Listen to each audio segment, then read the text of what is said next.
What is going on, ladies and gentlemen? Decent clap, not too bad. Today we have the new Ruger, the Bluger, the Blogger, the Rock, whatever people are calling it. It is the new Ruger RXM is the model number. So 3 things I want you to know about this gun right away. 1, video has no notes, so I apologize if I forget anything.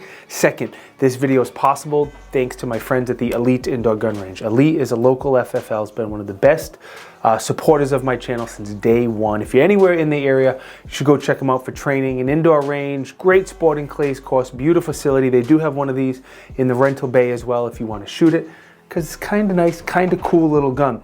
3rd, I want to walk you through my mindset when I first saw this really fast, because I think it's kind of funny. When I first saw it, I said, wow, Ruger and Magpul made a P80, and I was kind of dogging it.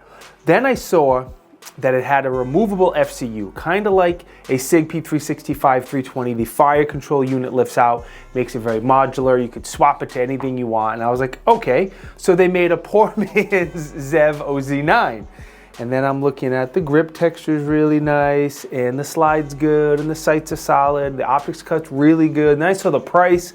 I was like, wow, that's a really attractive gun for the money. So after all that, I was like, all right, I want to take a look at one of these and review it and shoot it and whatnot. And that's what we're here to do today. All right. Anyway, let's get right into it. The magazines. It comes with Magpul magazines, obviously, because it's a Magpul and Ruger collaboration. Either 15 rounds or 10 rounds. Comes with 2 magazines. I recommend still you use the Magpul magazines for range mags and get yourself some Glock mags for self-defense or home defense or whatever you're using this gun for. With that said, all the P mags I've been using the past year or 2 have been very good, but I'm still hesitant on them. The grip on the gun is, I do like it better than the Glock. Not only the grip shape and the grip texture, I like better than a Glock. It's not overly aggressive, but it's definitely aggressive enough. It's perfect. I don't think it's gonna rip up your skin or your undershirt. And it has the good texturing on all 4 sides. And when I say the shape, it doesn't have that big Glock hump. It's more flat in the back, and I definitely like the way it feels and shoot it a little bit better. I did skip the magwell. Let me go back to that. The inside of the magwell is flared pretty well, shaved down pretty nice. The outside's not. That's exactly what I would want for a Glock 19 size gun. You're gonna carry this. I don't want a huge magwell. It's gonna print, but I'd like to have some flaring on the inside to help with those magazine insertions. So good job on the grip texture, the grip shape, the magwell, all that stuff. Magpul or whoever designed that did a good job. Magazine release does drop the mags freely, so that is a good thing. Again, I tried it with Magpul, Glock mags, and KCI mags. The mag release itself is cut out around it, so it's a little easier to reach, which is good. Has a decent little beaver tail on it. Has a single trigger guard undercut, so a lot of good things to talk about. Before I get into the trigger, let me quickly thank the biggest supporter of the channel. That's Natchez. I don't have their flag up here to point to, but Natchez is the biggest supporter of the channel. I like to thank them in every single video. Hunting, fishing, camping, reloads, optics. If you need anything for your blaster, Natchez has you covered. They're always having good deals. Now, let's get into the trigger. I'm going to say overall the trigger is definitely nicer than a Glock trigger. Maybe a little bit nicer than a Glock performance trigger, but it's on par with the performance trigger. I like it. Kind of has a flat shape to it. It does have the safety dongle built into it. A little bit of take up, not a lot. Really stout wall, which I like. It's important to me. A decent break for a polymer gun. Now the reset is pretty long. It's definitely tactile. It's a little bit audible, but it's a little on the long side. I will say for a polymer striker fired gun, it has a good trigger, especially for something that's priced sub $400. All right, 10-second break. You can get up close and personal with the trigger, and I'll be right back.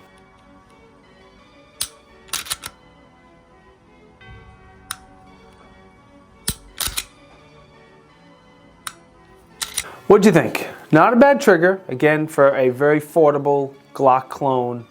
Not bad. All right, the rail on the gun does have a single cutout like the Glock universal rail, but I believe the sizing is 1913. Either way, whatever Surefire Streamlight, if you're crazy O-Light, whatever light you put on here should be fine. It's a pretty standard thing. I did slide a Streamlight on here earlier and did not have a problem. Going up a little more, the slide stop, slide release, whatever you choose to call it, it is not ambi like a Gen 3 Glock 19. It is a standard kind of pretty flush fit. It has a little bit of a bump out curve to it, so it's not quite as flush as a Glock 19. Either way, when I was shooting, I didn't ride it, nor do I typically ride slide releases. And it's very easy to use as a release if you're like me and you choose to use it as a slide release. Going up a little further, both sides do have speed ledges, memory notches, textured, whatever it is. It has that same nice texture as the grip, and you get a little tiny ledge to rest your thumb. And I have this now on a lot of my guns that I shoot, and I really like giving my thumb on my support hand a place to rest. So I'm really liking that little notch, that speed ledge. If you notice the little button on the inside there, this is how you take out the FCU. So for you boys and girls who don't know, the Sig P365, the 320, and now this one here, the serialized firearm, or the fire control unit, or whatever the company wants to call it, will lift out. And that makes the gun very modular. So right now there's not too many grips. There's a gray and a black, but I'm going to assume there's going to be different size grips and different type grips, and other companies are going to make it. And it'd be dope if Icarus Precision came out with one, but this kind of turns your Glock into a more of a modular gun like the 320 and 365. Now, I'm not going to show you how to do it because YouTube hates that stuff and they'll demonetize me and they'll yell at me, and I am not doing that. YouTube moderator. I did do it off camera. It's very easy. You pop, pop, pop, pop, pop, pull out. Not quite as easy as the Sig, but it is very easy to do. It only takes a minute. And yeah, it's pretty cool. All right, let's go up to the slide now. The slide is a steel slide. It has some sort of nitrite finish, whatever they call it, so I think the corrosion resistance will be very good. The one thing I noticed that's different than my Glocks is the front of the gun has some cutaways. The nose of the slide has some cutaways, so I don't know if it's going to make it easier going in and out of the slide, or more in, not the slide, excuse me, the holster. But it's a little bit different design. As far as the serrations, a little more important. It does have front and rear serrations, and I'll say they're pretty good. They're not the best serrations in the world. They're far from the worst. They're good, respectable serrations. However you choose to run the gun should not be a problem. Ruger Magpul, whoever did the sights, I'm assuming Ruger did a good job with the sights as well. I say it's a good job because, one, it's not plastic sights. They're metal sights, which is great. The front has it's a night sight. That will glow in the dark in the night, and it has a green and yellow circle around that to help your eye pick it up during the day. The back is blacked out with some serrations, and they're not standard low sights. They're not suppressor height sights. I call them optic height sights. I don't know if that's what Ruger calls them.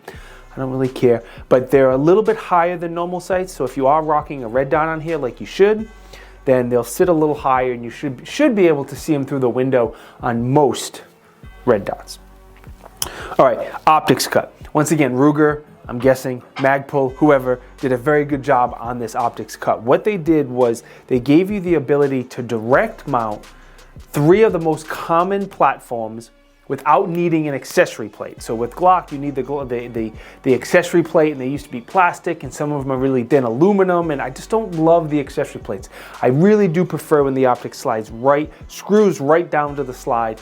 It's typically more durable. There's less points to break or screws to back out. So you can do the RMR footprint, you can do the Delta Point Pro footprint, or you can do the RMSc footprint, that smaller one, directly on here as well. So I thought that was cool. Maybe not quite as good as the Shadow Systems setup, but very, very good setup. Again, especially for a gun that's coming in sub $400. I will show you how to take this gun apart. YouTube moderator person, once again, this is just for cleaning maintenance, which is allowed per the YouTube rules as of right now. Anyway, most important, let me tell you about the barrel too. The barrel does have a little cutaway on the top, so you know if it's loaded or not, if that's something you care about. First thing you always do is make sure the gun's unloaded. You don't want to send a round through the wall and hit your neighbor, and that'd be bad. With the Glocks, you can either pull the trigger first or second. I choose to today pull the trigger first. We're going to pull back on the slide, pull down on the takedown levers, and the slide comes right off. Again, same as a Glock because it is a Glock clone. And when we look inside the frame, you will see a lot of, it looks just like a Glock Gen 3 because that's exactly what it is. Now the locking block on here is very, very beefy, much beefier than a Glock. Standard Glock locking block, but besides that, it all looks pretty common. Your recoil spring is a captured recoil spring. It is a polymer, it's not metal. and then the barrel. Ruger typically has some pretty good barrels. They make them in-house and they cold hammer forge them, so it's probably going to be more accurate than me and you. It's definitely going to last longer than me and you as well. And it's a standard 4-inch, same as a Glock 19 barrel, but cold hammer forged, so that's dope. Should last for a very long time. I will pull up the dimensions and the weight up here on the screen, comparing it to a Glock 19 Gen 3. I'm assuming it's going to be pretty much exactly the same. I didn't verify this before the video, but I'm going to assume it's the same because holding it up to my Glock 19, it looks exactly the same. And as I said, it's a Glock 19 clone. Before we get into testing, the other thing I want to mention is holsters. I've tried it in 3 of my Glock holsters and it worked no problem with and without a light. And the dimensions aren't exactly the same, but they're very close. I've did a lot of research of other people, and everyone else is saying that they're working fine in their Glock holsters. So you should be fine in the Glock holster. One thing I saw that I want to mention, somebody was putting an optic on theirs and the screw they used was too long.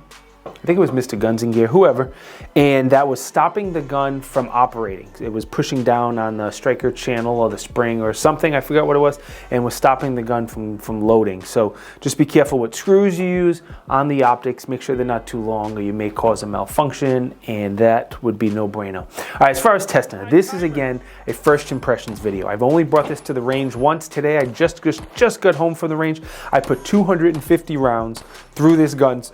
Excuse me, so far.